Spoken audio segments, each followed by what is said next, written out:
Welcome back. Welcome back to my channel.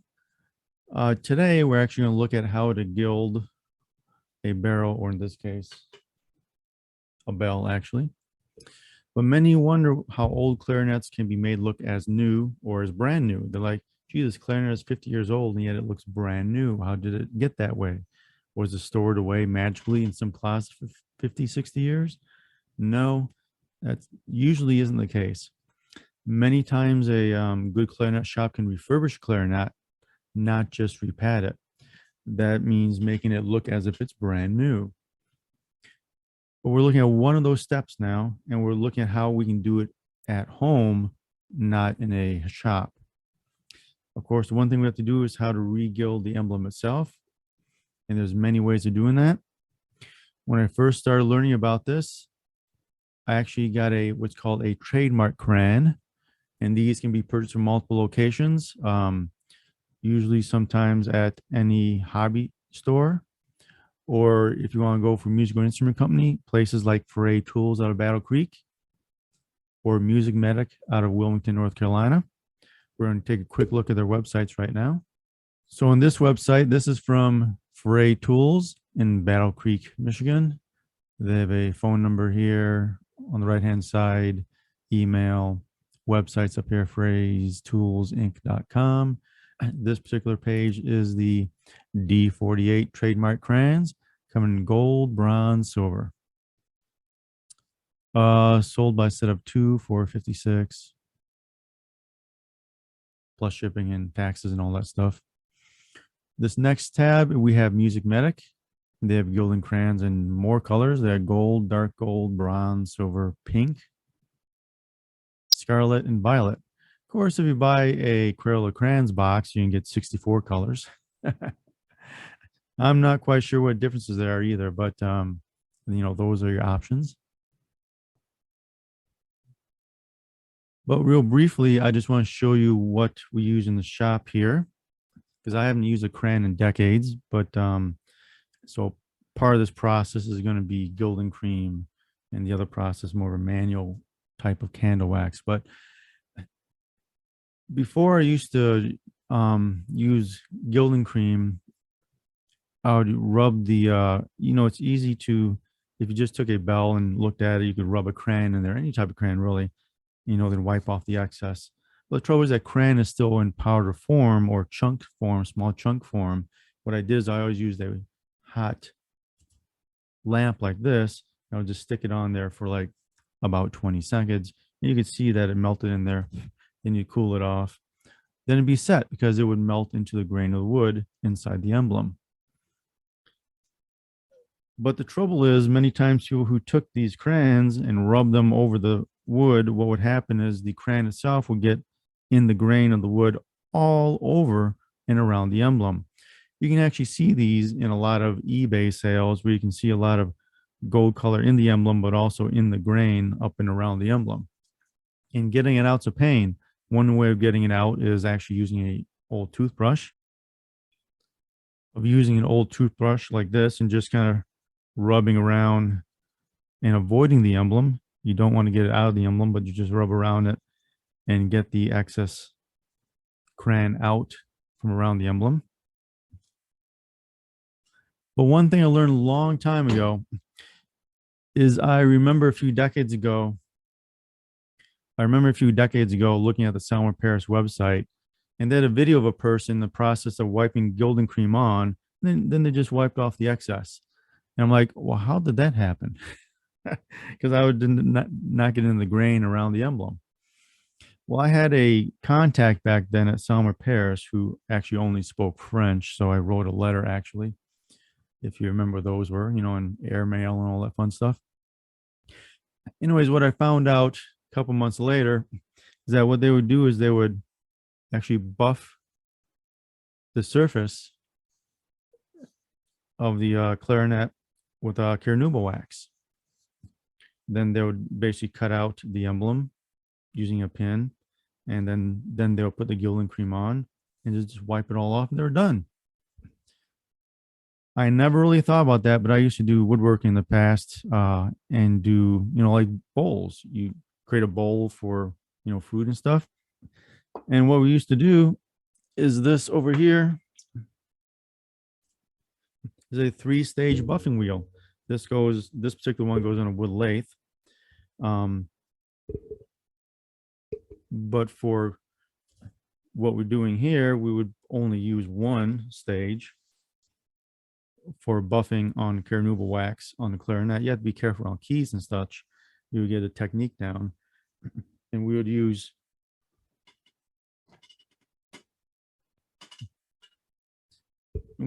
basically, it's called carnauba wax on this. This would spin at a certain speed.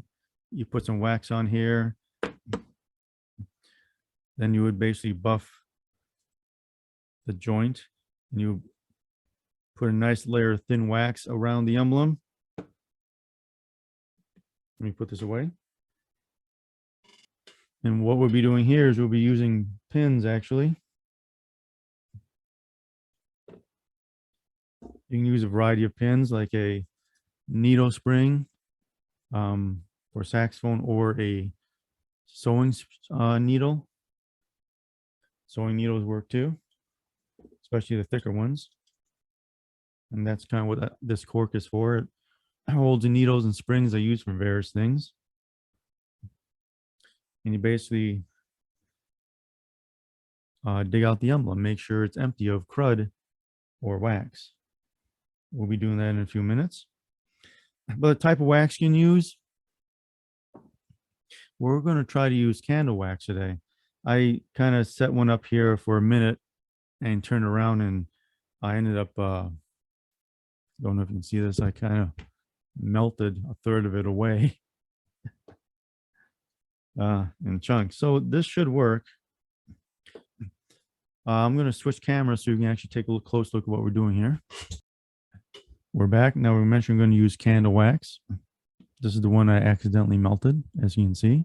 But there's other various waxes you can use. This is a type of beeswax, which I use for other things, but it could be used too. This is some beeswax in a tube I got from a vendor. Of course, paraffin cake, also from another vendor. But today we're going to use a regular candle wax because it should work just fine. Now I use these to actually cut emblems. For instance, may have an old emblem that's worn away, and I actually use tools to actually recut them. And we'll not only be using some needles today, as I mentioned,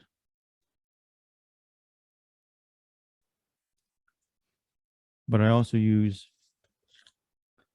a few tools here. These are like dental picks in a way. You can get these at a hobby store that use to cut out and clean out the emblems.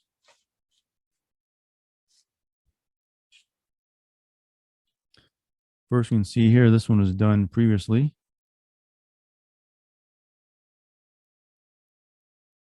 The rings were already cleaned. The wood was already polished and cleaned and oiled. It looks pretty nice.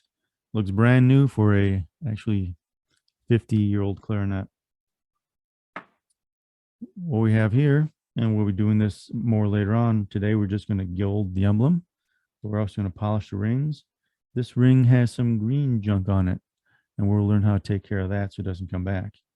And we'll also learn how to polish the lower ring too at home, not using buffers like we would here. First thing you have to do, though, you can just use water and stuff just to clean off, in this case, the bell itself.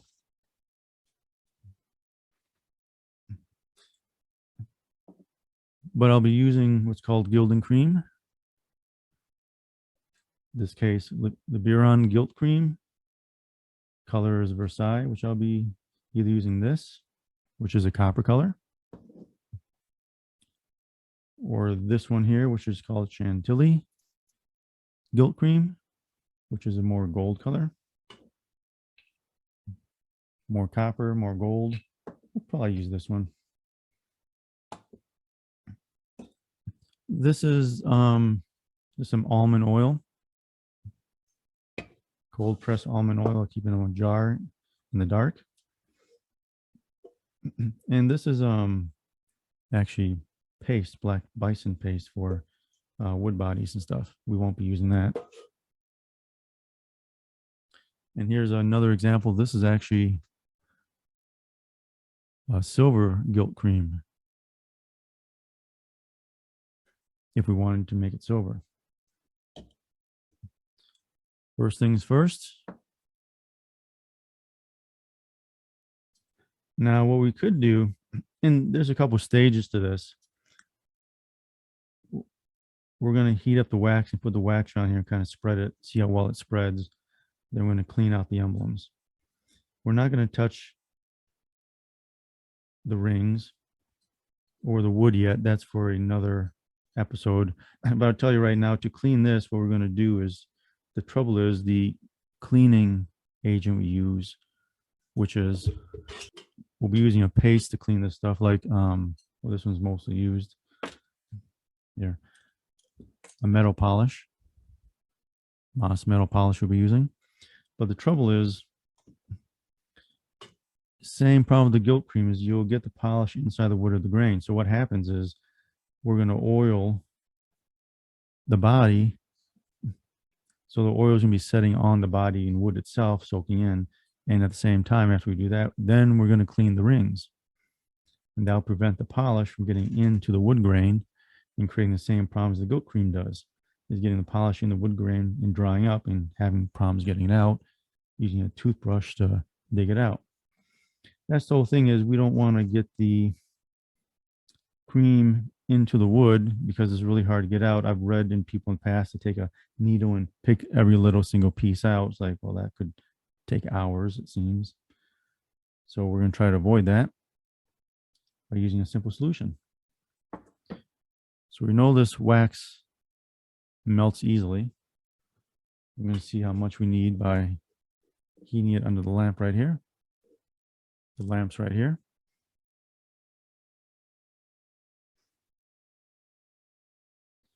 It's one of those halogen lamps, desk lamps.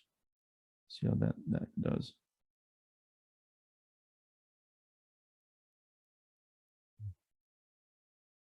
It is kind of heating up my fingers too.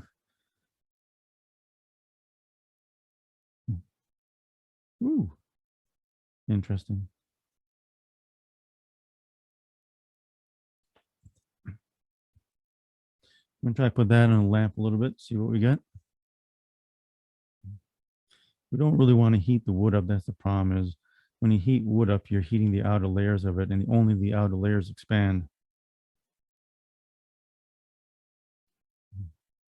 I'm just trying to heat up the wax right there on top of the surface of the wood.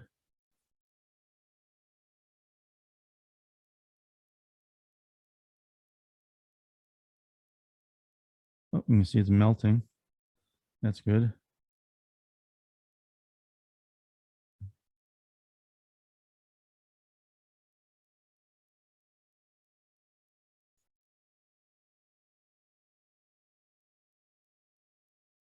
Melting more.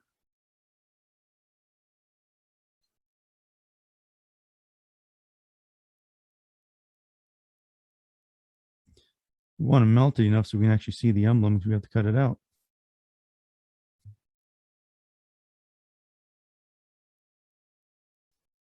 It actually is not hot to the touch either, which is odd.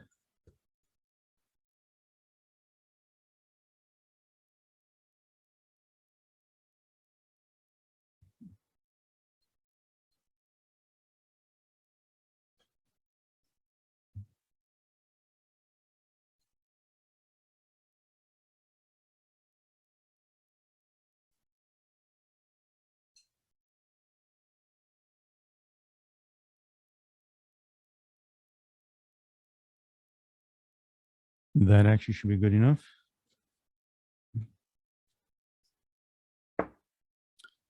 Put away the melted candle.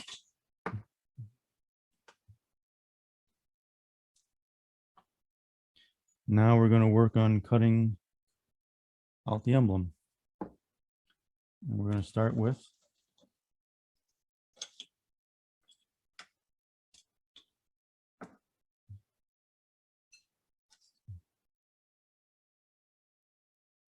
This particular needle spring, I have the end of it bent a bit, makes it easier to work with.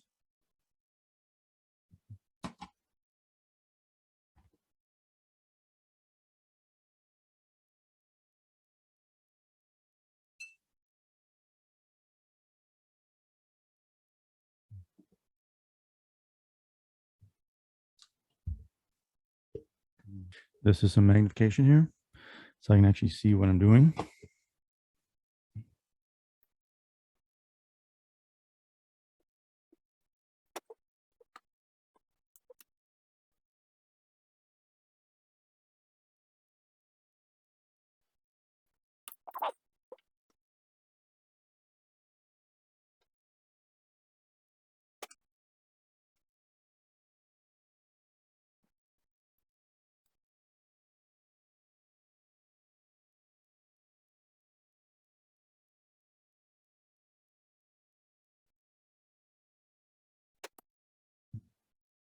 The standard is done nearly.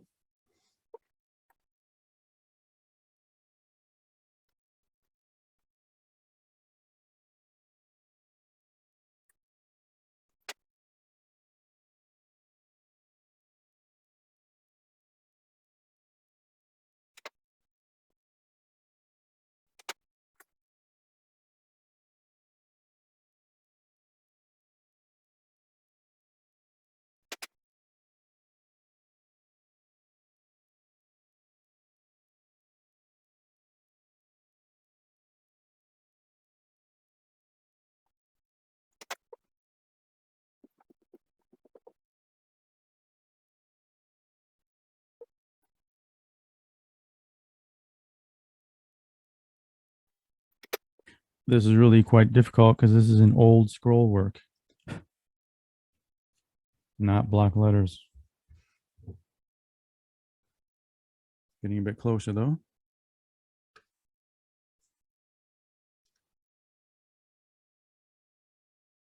It's discolored because I'm cleaning out the letters.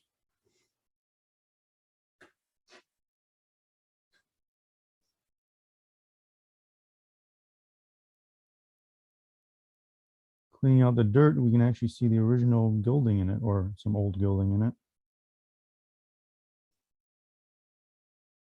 And covered up by grime for years.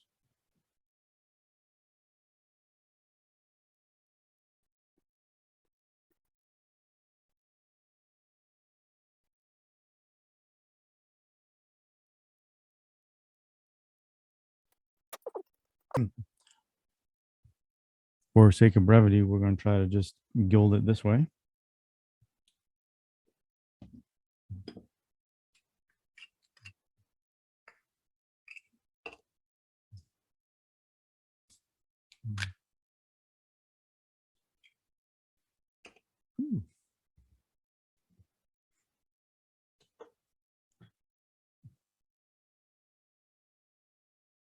Cream, you could use a brush if you wanted to, or towel. I was going to put some here, then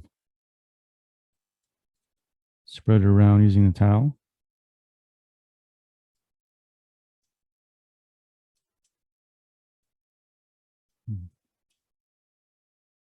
That should be enough.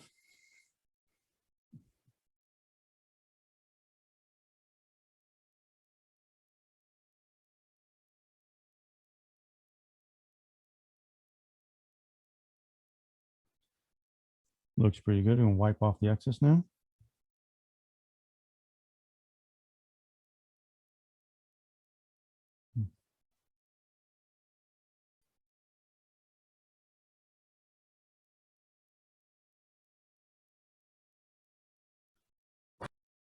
That's not too bad, actually, considering first time I tried using candle wax. And the candle wax will rub off after a while. Want to be careful not to take the emblem stuff off.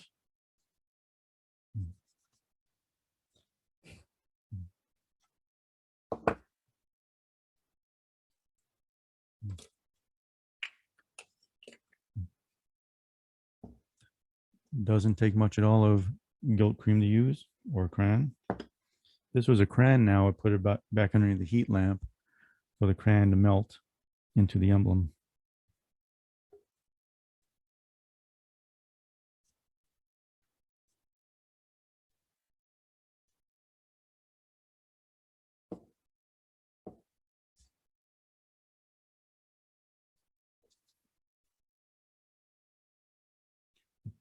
Voila, one gilded emblem. So that wasn't too bad, too difficult. Of course, you had a little bit of wax on there, made sure it was melted in with the heat, and then just kind of dug out with a needle, dug out the emblem with a needle, and then put guilt cream in it. Let it dry a bit. Then I rubbed off the extra wax just with the same paper towel I had. Came off really easily.